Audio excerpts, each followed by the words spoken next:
Good morning. Good morning. This is the 24th of May, 2025. This is service number 269 for all those keeping track.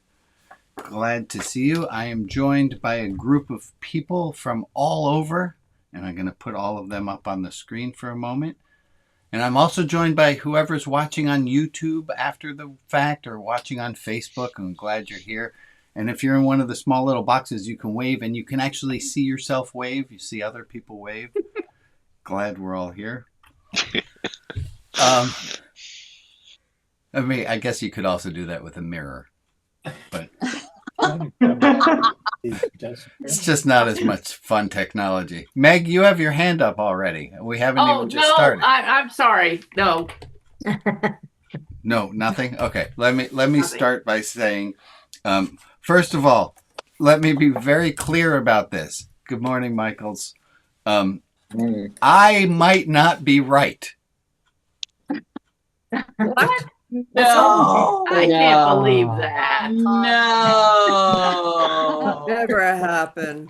Okay, I think I am a religious official, right? And all that. That does not mean that if I say something, it's true, and if you don't agree with me, that you are wrong. Let me say that again. If I say something, it doesn't mean that it's true, and it doesn't mean if you disagree with me that you're wrong. There's a really good chance I'm wrong. Like last week, I made a mistake. It was a new experience for me. But I might have implied last week that one needs to be vulnerable to be real. And somebody said to me afterwards that they heard me saying something along those lines. I said, well, golly gee, I apologize for that. I might not be right. You might have a different opinion of the things that we talk about than I do. And that's wonderful. That's wonderful. We're thinking, we're doing. Also, I have notes here that this is something I want to mention in the introduction. There's a fantastic gentleman by the name of George Fox, and we have some Quaker aligned folks in the group here.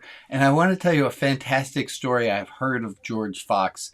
That George Fox, he wound up, the Quaker movement came after him. He looked a little bit like the guy on the Quaker Oats box. That's George Fox. That's him. No, that's supposed to be William Penn. Really? Never mind. That's William Penn. I always thought it was George Fox. Remember that thing I was saying about me being wrong? Bring it up, but so let me get to the important part about George Fox, was that he used to interrupt preachers during services and say, well, how do you know that's true? Or why do you believe that? And he would interrupt during a church service. He would speak up, which I think is might be why his services wound up being in silence, is that so everyone could speak up a little bit. Any which way, one of the preachers that he interrupted apparently said, Brother George, what is it that you're looking for? And the quote back, and I might have some of the words wrong, but the quote back was that George Fox said, I am seeking that which speaks to my condition. And that's what we're here to do. I'm seeking that which speaks to my I'm seeking that which speaks to my condition. What are you looking for? I'm looking for whatever rings my chimes, whatever helps me make sense of the world. I'm seeking that which speaks to my condition. And that's what this Saturday service is about. That's what I'm trying to do. I'm seeking that which speaks to my condition of being a human being, my condition of being in this world as it is. So I welcome all of you who are here.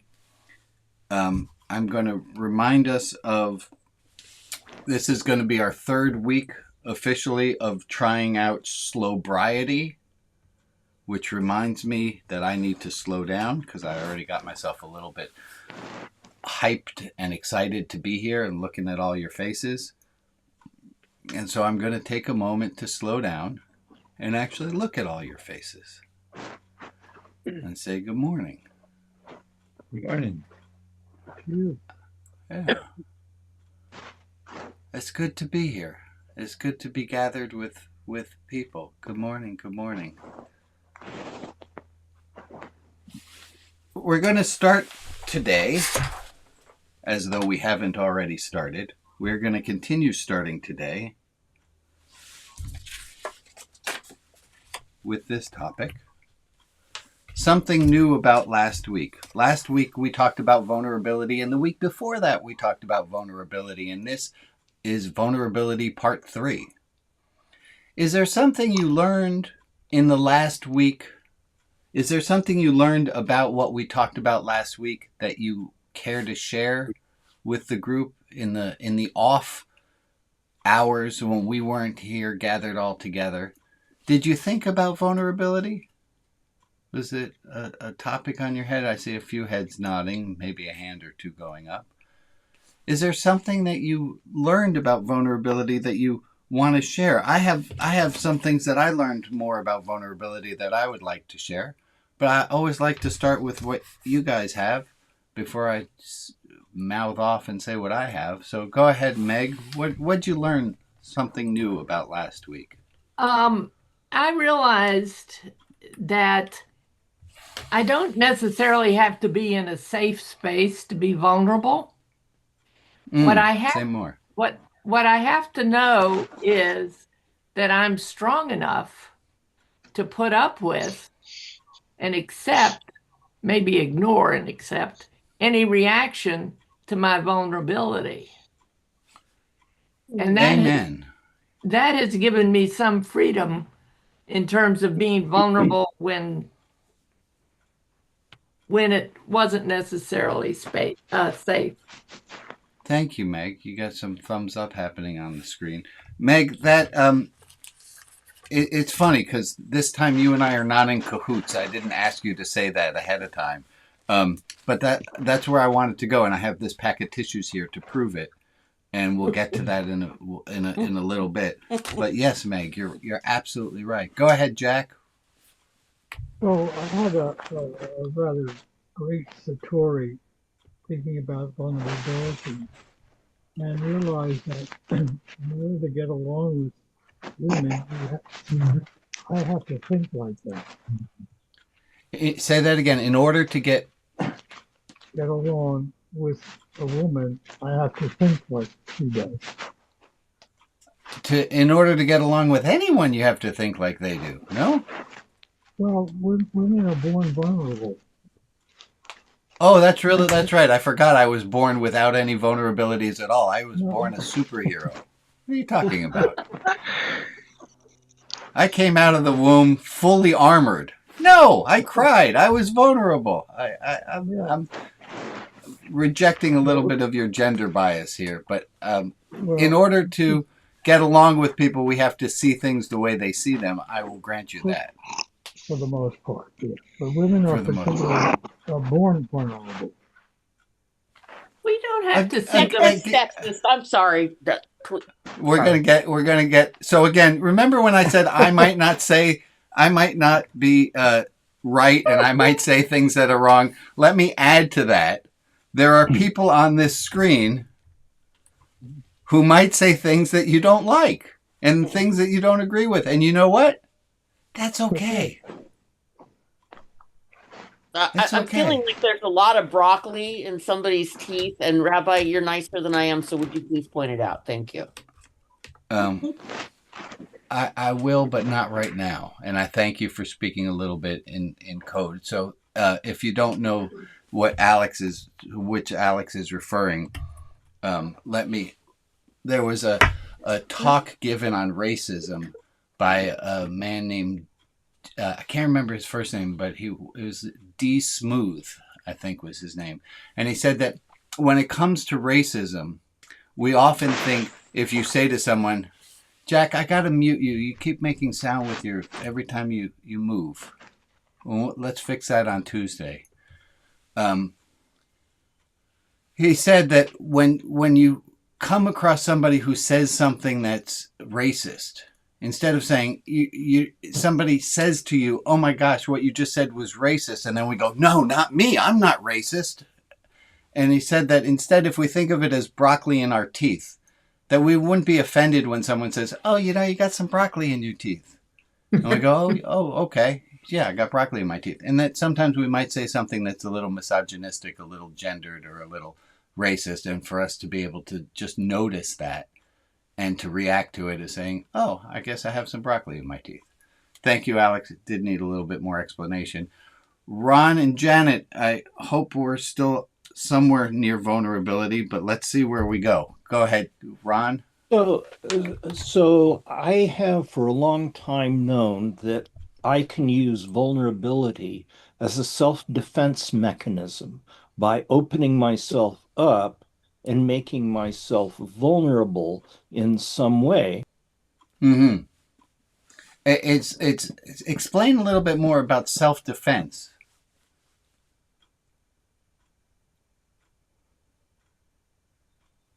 I can't hear him. We can't hear you. We lost your audio there, Oh, Ron. okay.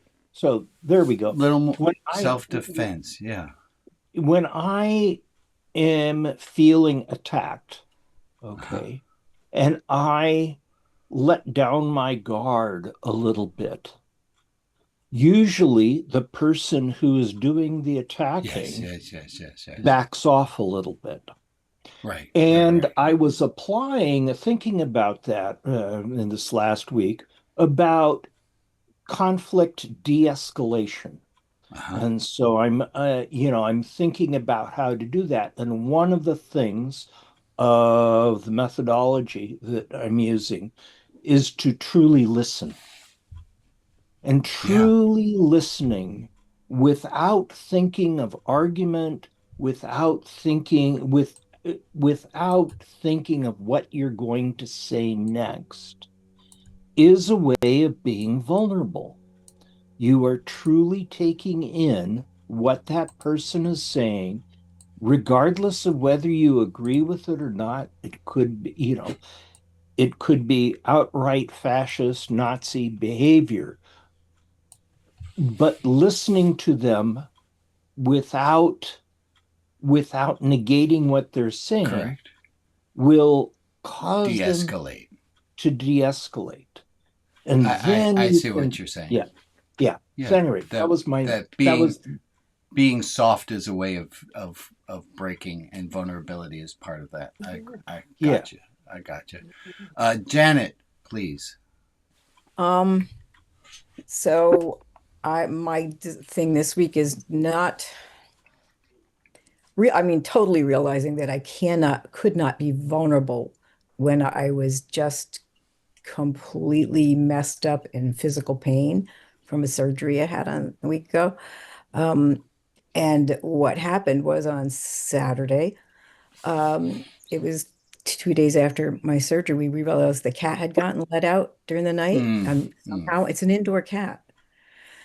And when my cousin Sue came back in sobbing because she found probably a coyote took the cat, I couldn't feel, because I was in so much physical pain from the surgery and not being able to take the things they prescribe, the painkillers, that I couldn't feel until now. I mean, this been 9 days now. In the last few days, I've been able to just go, fine, I can cry, who cares, But when you're...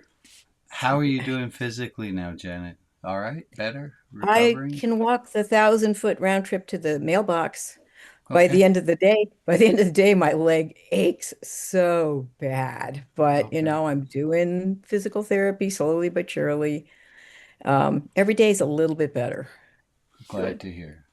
We'll add you to the prayer list.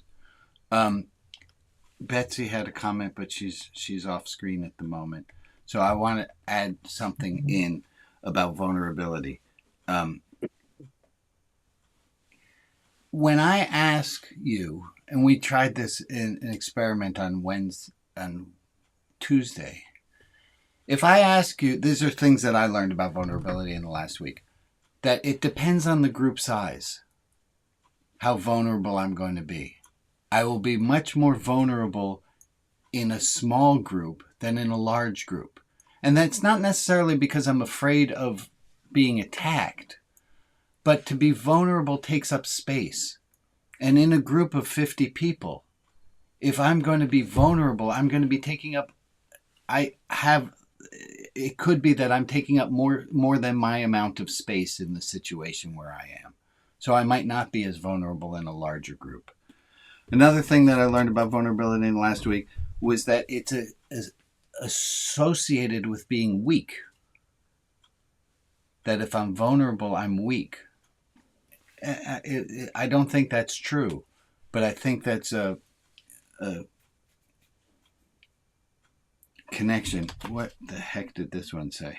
That was also in the reverse, was that if you're not being vulnerable, you're seen as weak. That it's strength to show vulnerability. Correct. It's strength to show. Yes, it's strength. Yeah. It takes great courage to be vulnerable. And then also about vulnerability is that there's often trauma in many people have trauma from having been vulnerable and having been hurt when they were soft. That the next time you're going to be vulnerable, it's going to come with the full package of all the past trauma as well. And then our friend Rita is not here. I had thought about her because I don't know how many of you know, but Rita and Martin Buber dated for a while, or at least Rita believes that they dated for a while. And Martin Buber had this idea of I it and I thou, and that there's a way that we interact with a fork that sometimes we also use to interact with the waiter, which is just using it. And that to be in a holier place is you're taking something in for what it is, the fullness of it. And he called that one the I thou. And I can't remember. I don't know why that has to do with vulnerability right now. Huh. Well, it's Okay. easier to be vulnerable when you have an I-thou relationship. Oh, that's exactly it. Thank you, Meg. Thank you. I won't say I can read your mind, but it's a good read.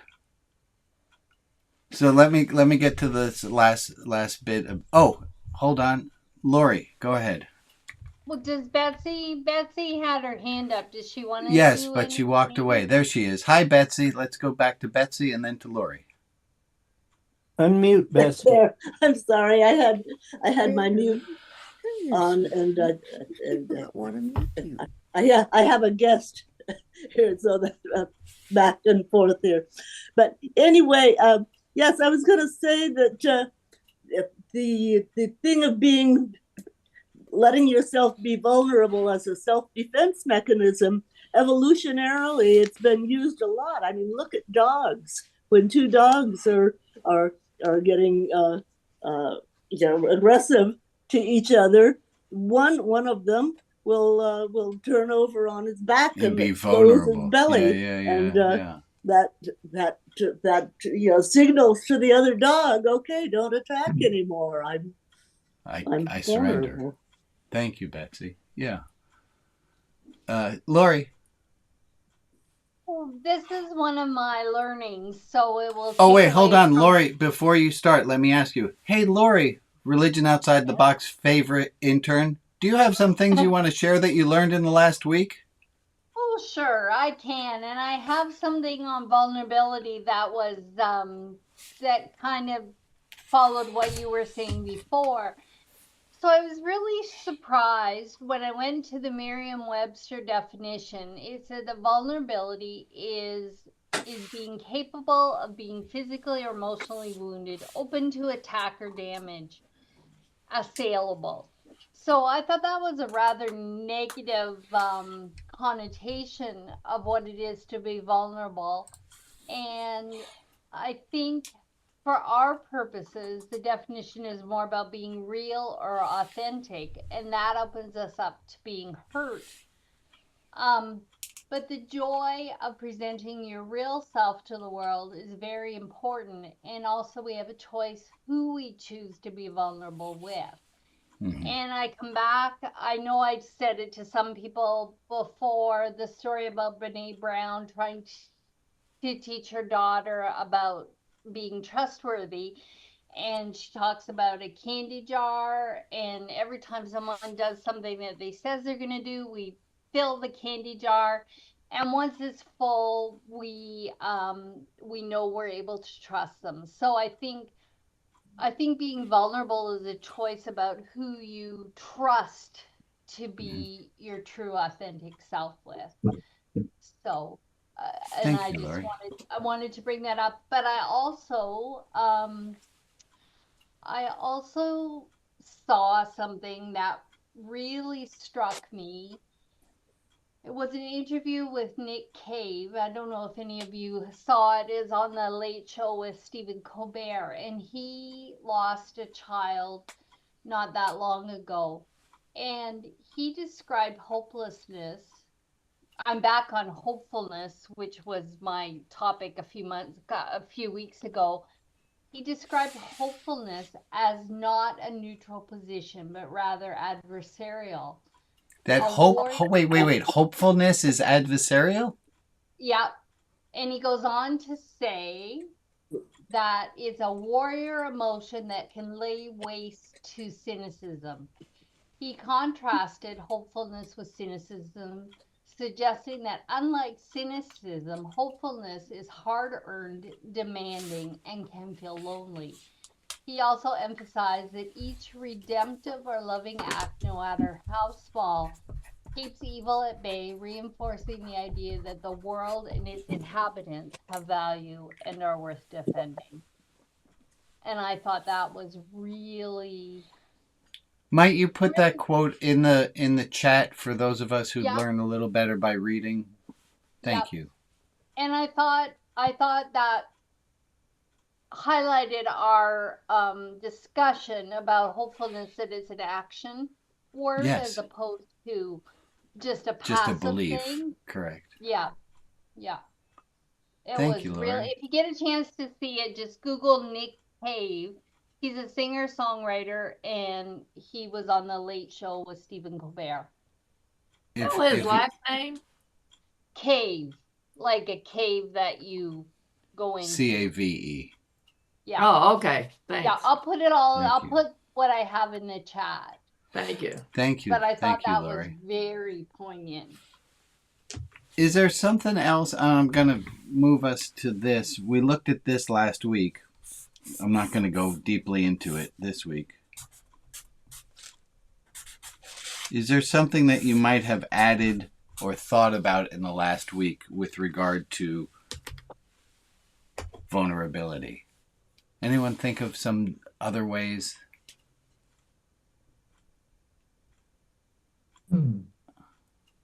Not really. Well, according to Webster, vulnerability can be a wound, or we're potential as if we are vulnerable, we have the potential of being wounded. I thought that was kind of interesting. That's what, right? So that's the negative of being vulnerable, is we can be hurt. We can be more hurt. The more vulnerable we are, the more the chances are we could be more hurt. I'm going to bring us to our next piece in a second, but while we're here, let's add in what's a negative of not being vulnerable? Isolation. Yeah, isolation. Isolation. We're just going to go for one answer per box. What is a benefit to being vulnerable that we don't get if we're not vulnerable? If we are more vulnerable, we might get more blank. Connection.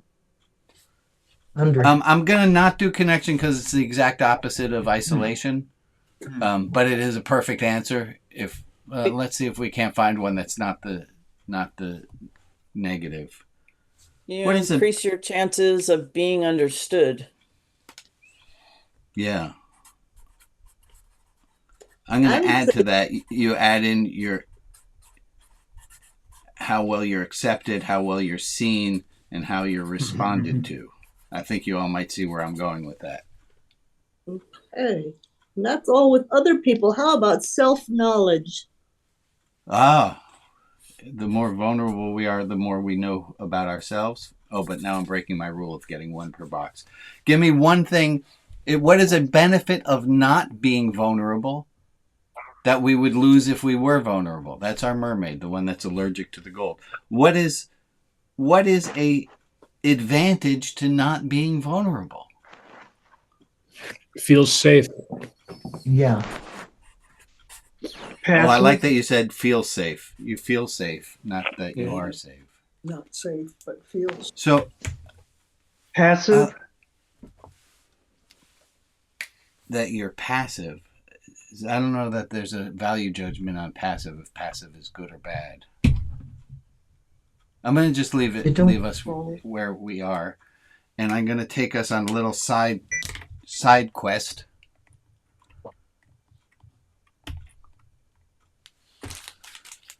That involves this little packet of tissues.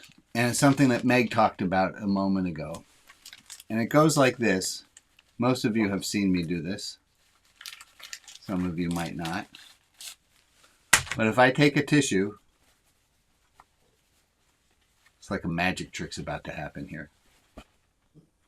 It's not. Okay. And I blow my nose.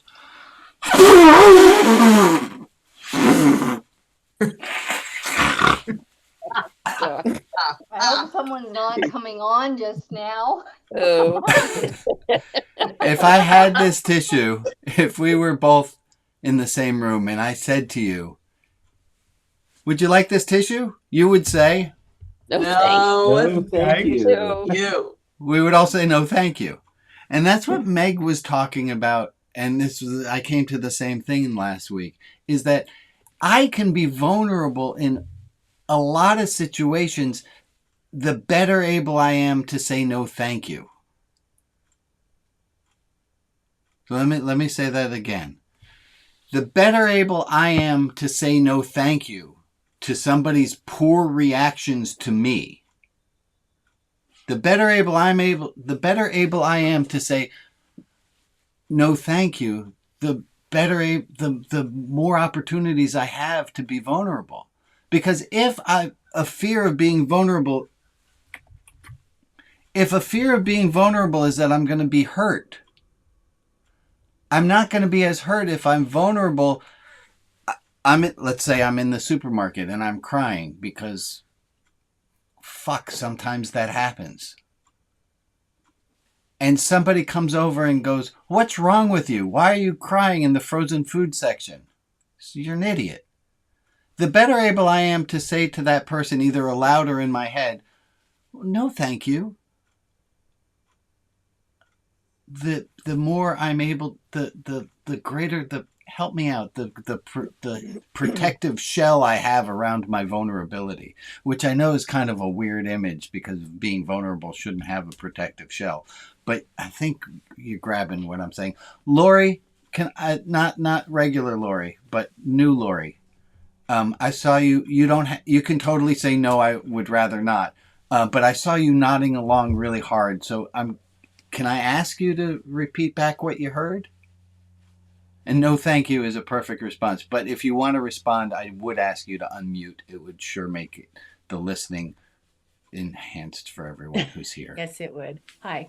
I think what I was nodding to was you were being able to say no, thank you gives you that protective shell, and it made me think of the Iron Dome. Sort of, it's not a hard material thing that can't be broken through, but it's something there that can protect.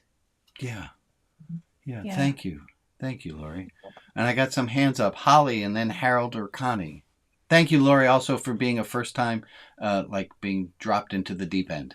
Thank you. Thanks for having me. I think when you were talking about that, my first thought was we have to understand that when people react to our vulnerability, that reaction is theirs. It's really not, it's not anything. I mean, it's something to do with you because they're reacting to you, but they come with a lot of preconceived notions, upbringing, culture, whatever. Um, it's not something we have to internalize when people respond to our vulnerability. Right. We can totally dirty tissue them. Yep, we can. Yeah. Totally. This might take some practice, folks. But I think it's worth it. Harold or Connie or both? I want to throw a wrench. Let me, Harold, let me say, I love you. Go. Do it. let me say that I see you sitting in a chair with a broken leg, and you're blowing your nose because you got a cold, and there's no way you're going to get by the garbage can where I'm standing. Am I vulnerable by taking your snotty rag and putting it in the garbage can? I think we can push an analogy to. I don't think we're talking about vulnerability at that point. I think we're in the physical. Or can you take my tissue for me to the garbage? I'm not so sure. They're not very different. Because how do I know you don't have rabies? Well, okay. In that case, you.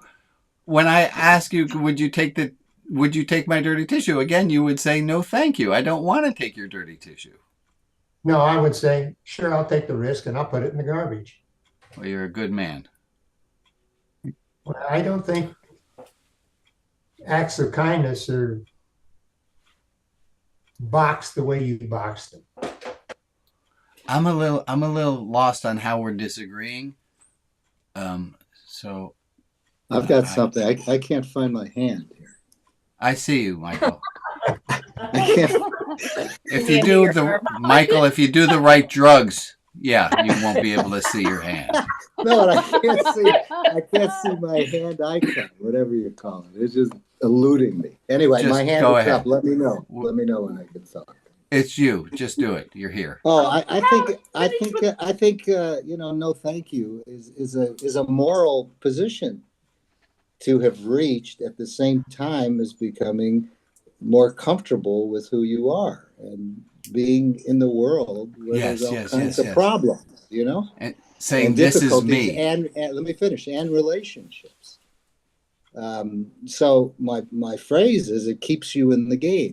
And the metaphor of the game is interacting in the world with other people. Yes. Does that make sense? I think so. I still don't understand where Harold and I got off, but that's all right. Well, I wish you would go back to that. I want to get back to that, but I want to talk to Dan and then Meg, you're up. Just to Harold briefly, another reaction would be, I'll bring the garbage pail right over by your chair. Garbage pail right over by your chair where you can reach to put it in. But what I was thinking about was when we were saying, being vulnerable is being real and open as opposed to being, capable of being wounded. But it's usually about being real and open about something hard or negative, something, right? Right. I'm not being vulnerable. I'm not being vulnerable by saying, "Oh, look, I'm holding a pen." There's right. No vulnerability. Or even, saying, I'm a smart person. It's true. I'm a smart person. I expect almost all of us are here, but it's saying something that a possible reaction might be a wounding reaction by someone that wasn't being sympathetic. I got you. Yeah. Right. It's not vulnerable. It might be vulnerable to say, I don't want to take your dirty tissue. But it's not vulnerable to say, this is a dirty tissue. Right. There has to be, if there's no potentiality, I can't say no. If there's less potentiality for hurt, it's probably less vulnerable. Okay. Meg? You still want in? Well, I wanted you to go back and talk to Harold because I didn't understand what Harold was saying. Harold, do you want to take another at bat? I think vulnerability kind of depends on the situation. Absolutely. And the situation, if it's pretty much a low risk situation, then you can participate in whatever wants to go on. If it's a high risk, then you have to make a judgment call whether or not you want to participate or not. Right. And right. vulnerability to me is a call in a situation. Go back to the tissue. The tissue to me, if you just have a runny nose, is a real low vulnerability situation. Right. Garbage can. But if you had COVID or something like that, then I'd have to say, maybe I'll use Dan's method. I'll pick up the garbage can and bring the garbage can to you. But that's still a response better, in my opinion, than saying no, thank you. And to add in, so how vulnerable we are has to do with how much we could be hurt. And I want to bring it to what's happened, what we have going right now in this group. In a group, I got a little extra noise coming off of Sherry. Sorry, we had to mute you. The chances of me saying something stupid in this service are much less if I don't talk. Mm-hmm.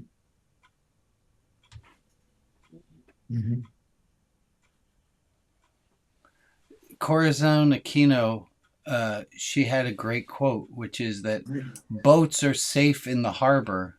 They just weren't built for that.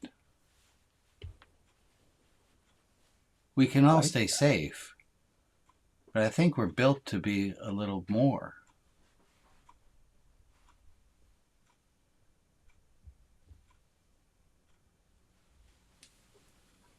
Okay, I found my hand. All right. I think that's where the evaluation comes in. You're right. We're not built to be safe. So if I take the tissue, I'm taking a risk.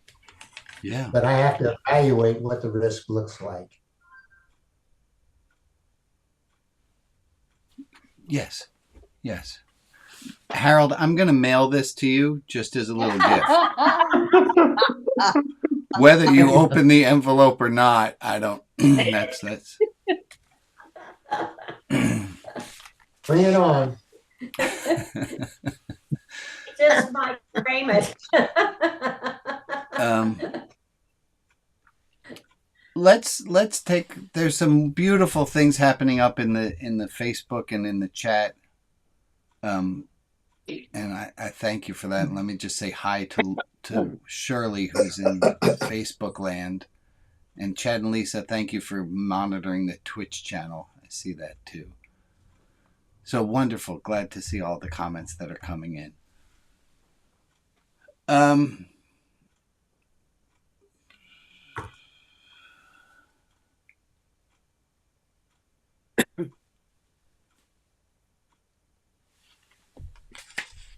Let's move ourselves to prayer time.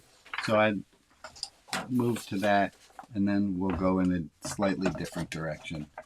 Maria, you got the prayers at the ready? That, and then we'll go in a slightly different direction.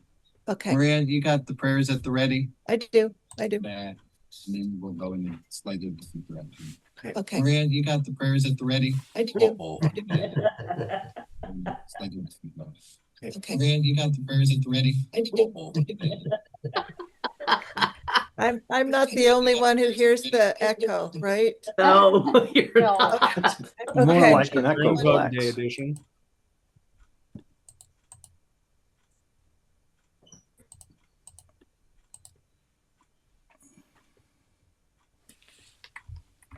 Okay, was it me or? No? Okay, was it me or? I don't think so. No? Okay. Okay. Was it me? I think it is you. I think it is you, Maria. Okay. I'm not sure why. Okay, we've stopped. Okay. These are the people to whom we are sending light and love. Jess, Emily, Alex, Sheridan H., Ebony, Arlene Hill, Bob Oppenheimer, Gwen, Anya and Greg, Sally and Bob B., Janet R., Rita S., Portia Perkins, and Horatio Meyer. If there is another person in our community to whom we can offer light and love, please put their name in the chat and I will add them to the list on Facebook. And for the people who aren't named, but who are in our thoughts, we send them light and love as well.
Joe, go ahead. Meg said something in the chat that I think is worth attending to and then maybe expanding just a little bit. Is it that said, right there? I'm as vulnerable as I feel strong enough to withstand any shit that comes back. I think that's an extremely accurate statement, number one.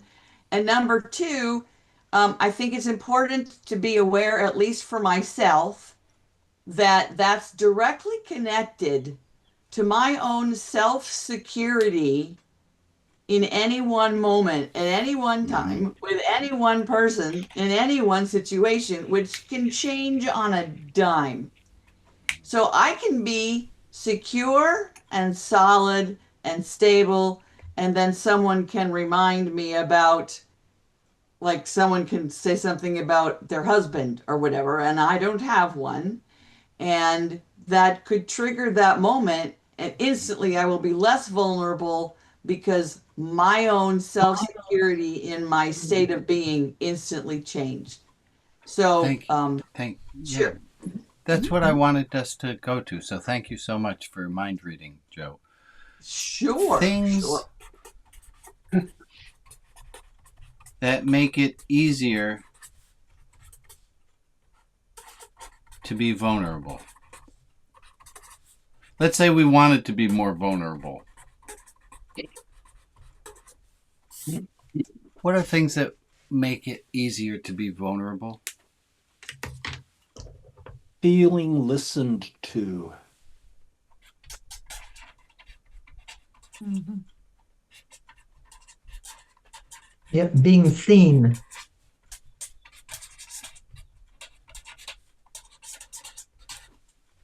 Feeling like you're in a safe place to be vulnerable. Being loved without condition.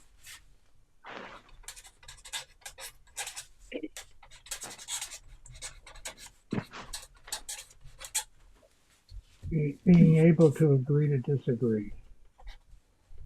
Uh-huh.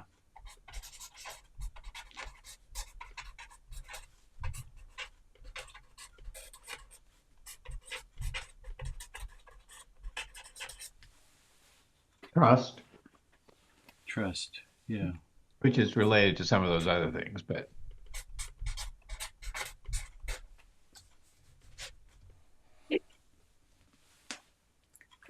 I think also what Meg said. Yeah. Feeling strong enough in yourself to handle whatever response you get. I'm going to say able to know thank you.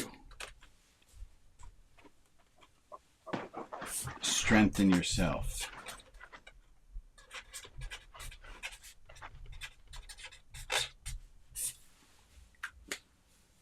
I think that's part of what we have here, what can be such a lovely part of a religious community, using the word religious with little bunnies all around it like that. That as long as the more we can feel seen and feel loved in this group, the easier it will be for us to feel vulnerable outside of this group. I think the more we collect these things, the easier it is to be vulnerable. Because, hey, at the end of the day, I know someone loves me. And that's worth a lot. Mm-hmm. Michael, go ahead. The Michael with his hand up. Yeah. I see a lot of those as external conditions. Wonder what kind of internal conditions we need to be vulnerable.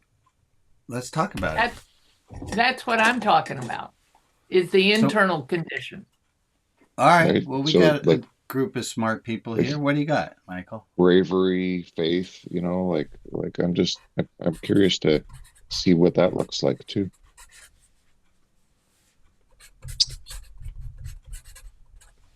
Maybe you get to a point where you give no more Fs. Yeah. Desperation, maybe.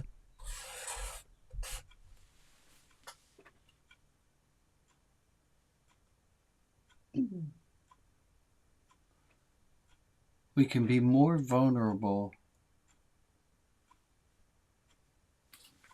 I'm going to add confidence, and maybe that goes with bravery.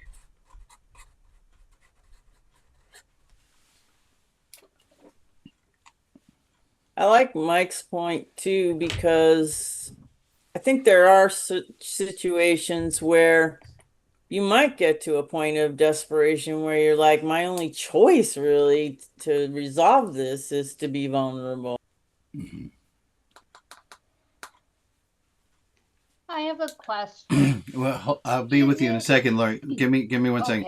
I think another thing that would make it easier for us to be vulnerable is past successes in being vulnerable.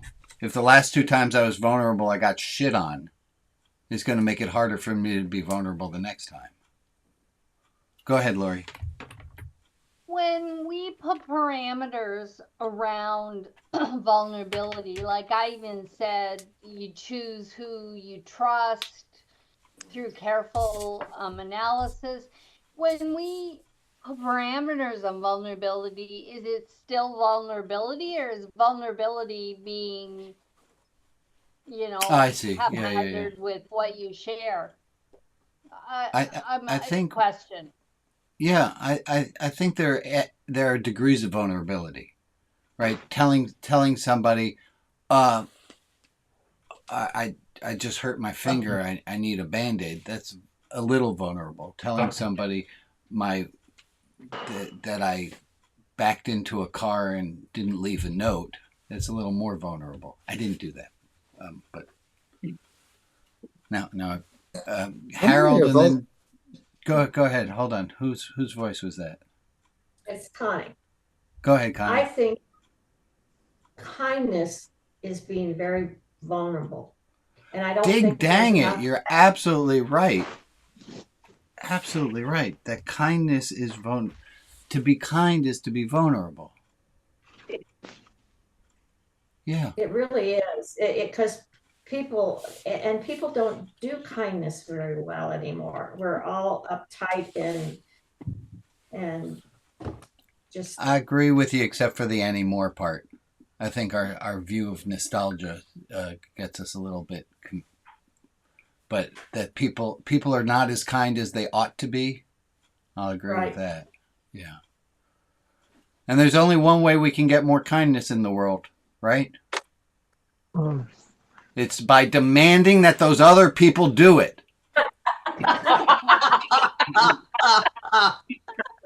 Fuck you, asshole. I need you to be kind. Yeah, no, I don't think that's quite a great it. way to set an example. Yeah. Right. Go ahead, John, and then Michael. I feel like every time I take the risk of doing this in public, or the reaction that it generates, that's a kind of vulnerability, but it's a vulnerability that I love taking because it comes back to me. So there's so much positivity that comes back when I do that kind of thing. I'm glad to be vulnerable in that case, and it's evaluating the risk and saying that is a risk absolutely worth taking. Right. It's a beautiful thing. Let's all. It is vulnerable to set oneself out. It is not vulnerable to blend in.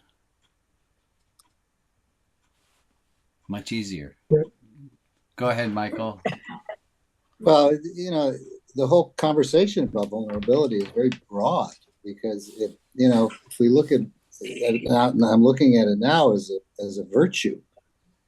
Yeah, that makes sense. If we want to be, yeah, it's a virtue, and it has a function, and the function is to let go, to loosen up, to give in a little in order to overcome rigidity, psychological, emotional rigidity. So how do we get vulnerable? We want to be. Great question. A little more so that we can grow, something like that. Psychologically, it's a very broad. Let's follow Michael's question. How do we get to be more vulnerable? By trusting your own experience. By trusting my own experience. Practice. Practice. Yeah, practice. Oh, damn it. Stepping outside the comfort circle. Thank you, Greg. Yeah.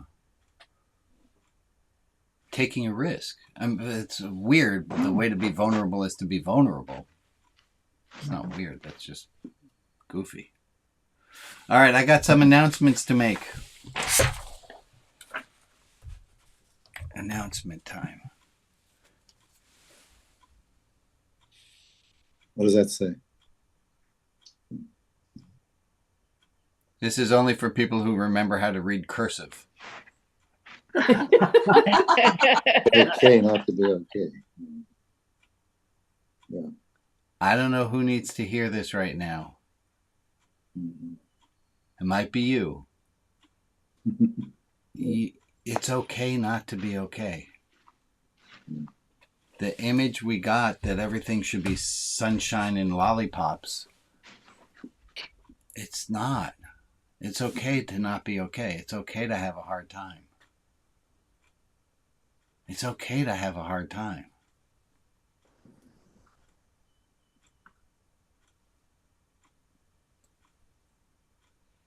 Anyone particularly need to hear that today?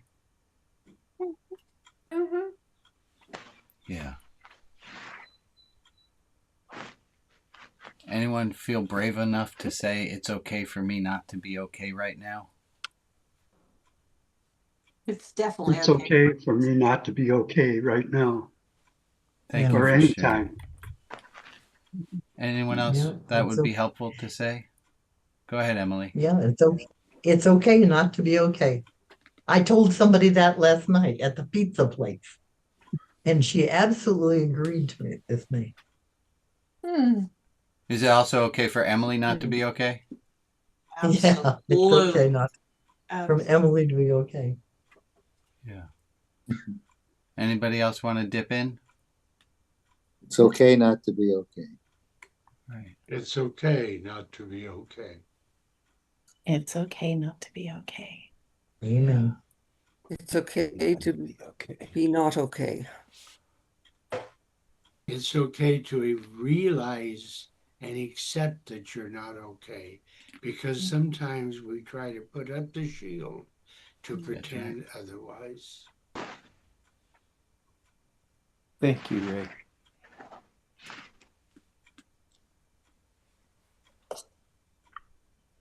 It's okay for me too. It's okay for To me not be to. okay makes you vulnerable, Yeah. right? It's admitting vulnerability, that it's okay not to be okay. I'm going to put everybody up on the screen so you all get a moment to look. There's everybody.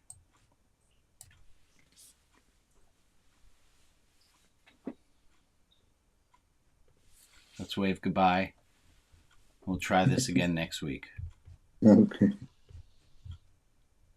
Adios. Time to go.